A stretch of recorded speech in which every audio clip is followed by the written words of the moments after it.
मित्रांनो नमस्कार। आपण आज मूल्यवर्धन या विषयातील तिसरं जे प्रकरण आहे नैराश्याचा सामना याविषयी बघणार आहोत। मित्रांनो या प्रकरणात असं दिलेलं आहे का दोन जवळच्या मैत्रिणी आहेत आणि त्या दोघं मैत्रिणींमध्ये सायकल चालवण्याची शर्यत लागत असते आणि त्यामध्ये एक जी मुलगी आहे तिचं नाव आहे साची। ती नेहमी ती शर्यत जिंकते आणि मग ते जिंकल्यामुळे तिला आनंद होत असतो आणि ती नेहमी शर्यत लावण्याचं सांगत असते। मग लक्ष्मी जरी हरत असली तरी सुद्धा मित्रांनो तिला त्याचं तेवढं काही वाईट वाटत नाही, कारण दोघं जवळच्या मैत्रिणी असतात।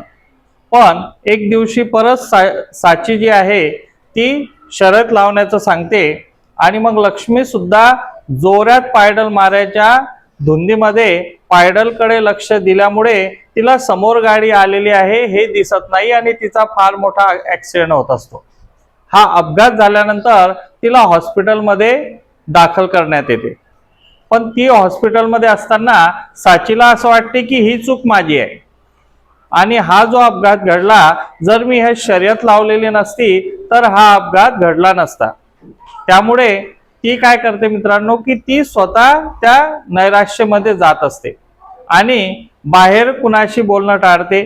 त्यानंतर खोलीमध्ये स्वतःला कोंडून घेते।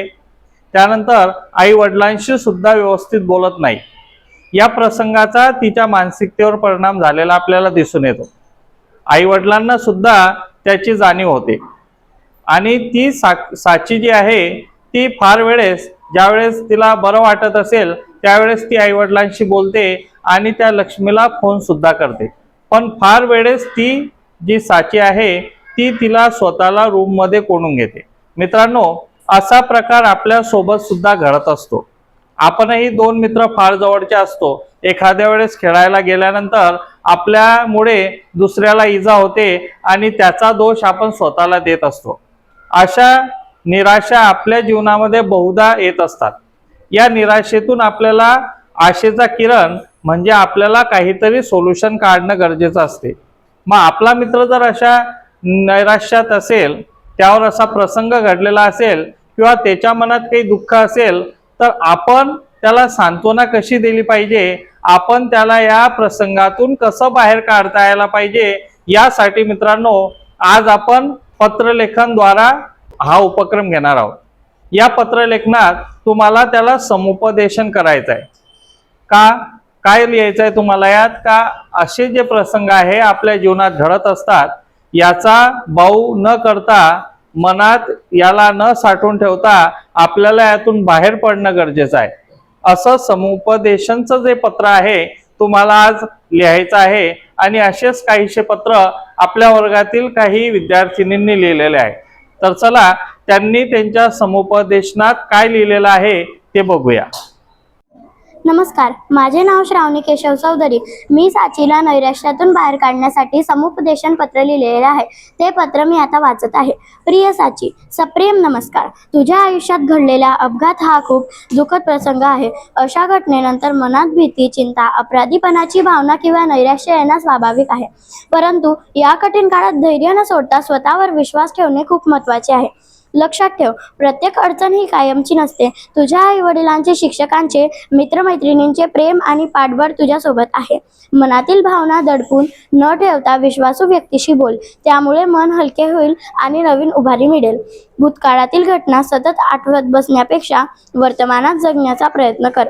अभ्यास, खेळ, वाचन आणि आवडत्या छंदांमध्ये सहभागी हो, यामुळे तुझा आत्मविश्वास वाढेल आणि मन प्रसन्न राहील। तू एक गुणी, मेहनती आणि धाडसी मुलगी आहे, त्यामुळे प्रसंगावरही तू निश्चित मात करशील याची मला खात्री आहे।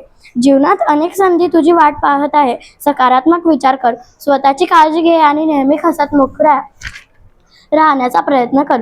अंधार कितीही दाट असला तरी आशेचा एक किरण नक्कीच प्रकाश देतो, हा विश्वास कायम ठेव। तुझ्या निरोगी, आनंदी आणि उज्ज्वल भविष्यासाठी तुला मनपूर्वक शुभेच्छा। धन्यवाद। नमस्कार, माझे नाव ऋषाली प्रवीण पाटील।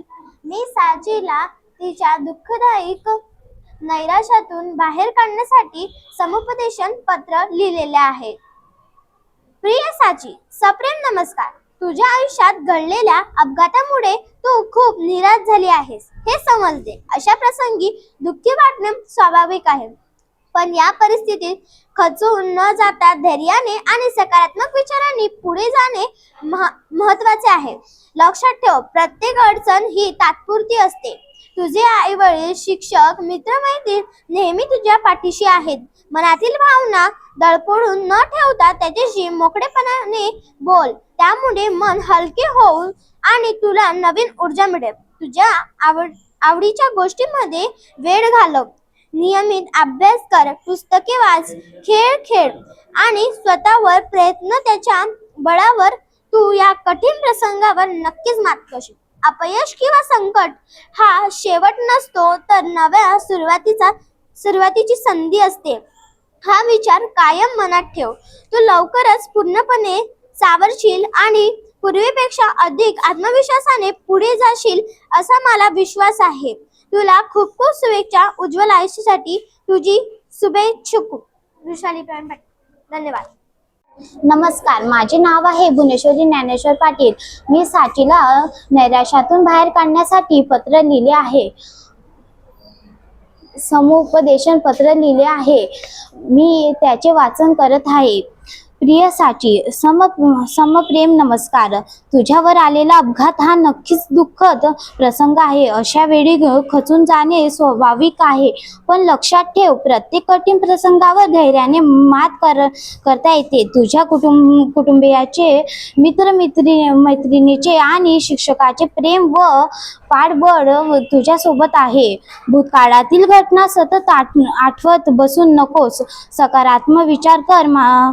मनातील भावना विश्वासू व्यक्तीशी बोलून व्यक्त कर आणि हळूहळू पण अभ्यास, खेळ व आवडत्या छंदात सहभागी हो. स्वतःवर विश्वास ठेव. तुझ्यात प्रत्येक अडचणीवर मत करण्याची ताकद आहे. आम्हाला खात्री आहे की तू लवकरच या परिस्थितीतून सावरशील आणि नव्या उत्साहाने पुढे जाशील. तुझ्या उज्ज्वल भविष्यासाठी मनपूर्वक शुभेच्छा. तुझी शुभेच्छुक भुवनेश्वरी ज्ञानेश्वर पाटील. धन्यवाद. नमस्कार, माझे नाव पद्माक्षी भरत सानप. मी साचीला नैराश्यातून बाहेर काढण्यासाठी पत्र लिहिले आहे. त्याचे मी आता वाचन करत आहे. प्रिय साची, तुला माहित आहे का, मी लक्ष्मीला भेटून आली. तुझी आठवण काढत होती. ती विचारत होती, साची कशी आहे? ती तर माझ्यानंतर पडली तर नाही ना? अगं, ती सुद्धा तुझ्यावर राग धरून बसली नाही. मग तू का स्वतःला त्रास करून घेतेस? जास्त विचार करू नको. तुला जर माहित असतं तर तू स्पर्धा लावली असती का? नाही ना. लक्ष्मीचं लक्ष पेडल्स कडे होतं, त्यामुळे तिचा अपघात झाला. आता त्यात तुझी काय चूक? तू जर याचा विचार जास्त केला तर तुझ्या अभ्यासावर परिणाम होऊ शकतो. यानंतर जर तुम्हाला स्पर्धा करायची असेल तर एखाद्या अशा जागेवरती करा की जिथे कमीत कमी वाहने येतील. जास्त विचार करू नको. सगळ्यांशी बोल. तुझ्या आई वडिलांशी, मित्रमैत्रिणींशी बोल. जर तुला रडावंसं वाटत असेल तर रड आणि लक्ष्मीला एकदा भेटून ये. तुझी शुभेच्छुक पद्माक्षी. नमस्कार, मी भक्ती योगेश भोपाळे. मी साचीला नैराश्यातून बाहेर काढण्यासाठी पत्र लिहिले आहे. मी त्याचे वाचन करीत आहे. नमस्कार, प्रिय मैत्रीण साची, सप्रेम नमस्कार. मला काल समजले की लक्ष्मीचा अपघात झाला. दोघी जेव्हा शाळेत जात होते तेव्हा दोघींनी शाळेत सायकलने जाण्याचे स्पर्धा लावली होती. बहुतेक वेळा तू जिंकायची, पण काल लक्ष्मी पुढे निघून गेली व तिचे सर्व लक्ष पेडल्स कडे होते, म्हणून तिचा अपघात झाला. तिचे लक्ष तर समोर असते तर तिचा अपघात झाला नसता. पण तू नैराश्यात जाऊ नकोस. पण तुझी त्यात काहीच चूक नव्हती. तू एकटी राहू नकोस. खोलीत स्वतःला बंद करू नकोस. जास्त विचार करू नकोस. सर्वांशी बोलत जा. आपल्या आवडत्या गोष्टींमध्ये वेळ घालव. बोधदायक गोष्टी ऐक. सकारात्मक विचार मनात ठेव आणि नव्या विचारांनी पुढे जा. धाडसी व शौर्यवान बन. चांगला अभ्यास कर.